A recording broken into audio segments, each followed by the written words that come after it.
Hi, this is a community learning video about using the quiz tool called Kahoot. It's an online quiz tool for tutors to check learning and sort of break up classes a little bit and sort of make sure that people have picked up on the things that you've been discussing in previous lessons or earlier in that same lesson.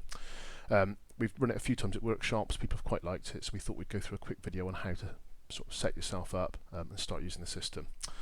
As you can see from the picture, Kahoot uses a main screen, which everyone can see. That could just be your laptop screen, but ideally it's a projector or a TV in the room. What students do then is they use their own mobile phones, or you can provide a tablet or a laptop for each group you want to do. And I would say normally we find it works quite well for, say, 4 groups in a room, sort of fighting against each other. What that does is it stops it from being sort of too adversarial, so it's a bit more fun. Okay, so what we're going to do is we're going to go to Kahoot. So we do a web search for Kahoot, and you'll see that there's an entry for kahoot.it. That's where students go to log into your game. There's also one for getkahoot.com, and that's where we go as a tutor. Okay. What we're going to do is we're going to sign up for free. Okay, as a teacher. And we're going to put in the name of your school university. So for us it's community learning, but obviously put whatever you want. Username is just the username you use to log into this system. Your email address, and have you played Kahoot before, just turns on or off additional help. I'm going to log into an account I just made, just because it's a bit quicker. Okay.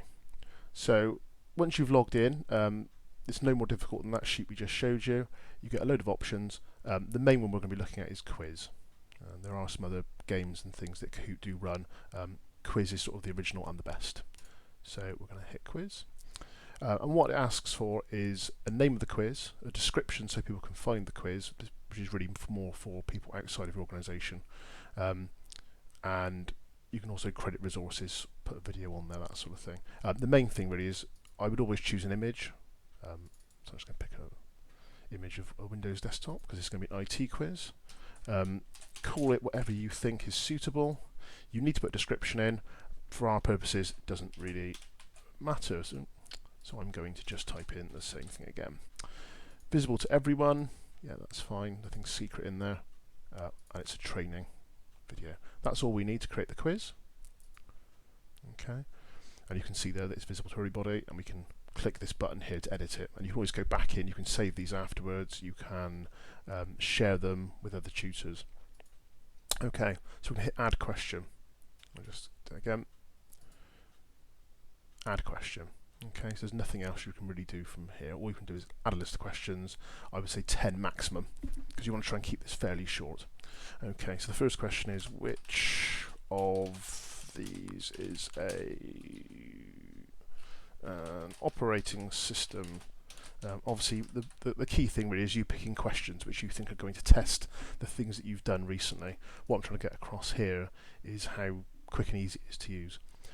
Time limit, so the time limit is how long the students have to answer the question. Once they've all answered, the time limit stops. So I would generally go longer rather than shorter. I'm going to be naughty and upload the same image again. And I'm going to put it in Windows. So you're putting in your 4 multiple choice answers.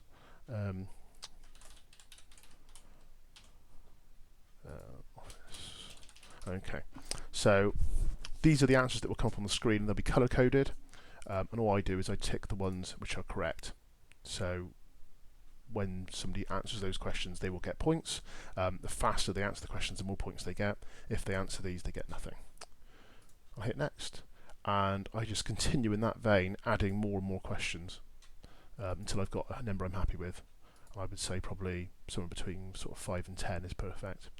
When you're happy with your quiz, and you can duplicate these questions, you can delete the questions, and you can go back in, edit that question if you're not happy. We just hit save. Saved and published. We can go back in and edit it. We can preview the questions, we can play the game. So what we're going to do is, I'm going to say I'm done. Take us back to the main screen. So we're back at create.kahoot, and you've got a My Kahoots thing, which is always at the top. If you hit My Kahoots, oh, and it comes to this. This is the My Kahoots page, and there we go. We've got the option to play the game, which is what we're going to do. So we hit play game. We get two options straight away. One is the classic mode, where everyone would have had a device. We generally don't like that because obviously it puts more pressure on the individual students. So we're going to select team mode, where people work in small groups, 2 or 3 people to a group or more. Okay, and it gives you some instructions here. Get people into teams, join at kahoot.it and enter the PIN. And each team can share a phone, tablet or laptop. So the game starts up and plays some awfully annoying music. And your students go, they do a web search for Kahoot, and the first result is kahoot.it. And it just is a single page, and they just whack in the code. So the code is that there. Put the code in. Okay. They choose a team name. We're going to call them Blue Team.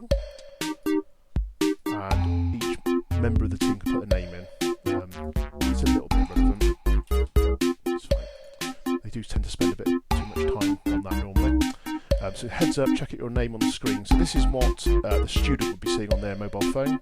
And if you go back to my screen, this is what's up on the projector or the TV or just your laptop. And you can see there's now a blue team. And we can even knock that name off if we don't like it. And when we're ready, we've got multiple teams in here, so we have different names across the screen. We can hit start. So the picture comes up, it says, are you ready? Question 1 of 1, which of these is an operating system?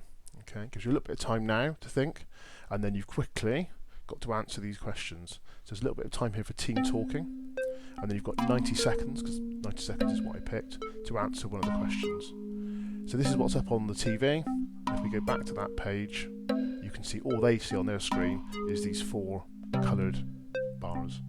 And if they want red, they just click red, it says correct, and they get a number of points based on how fast they answered. So it said on the top, look, blue team, 910 points.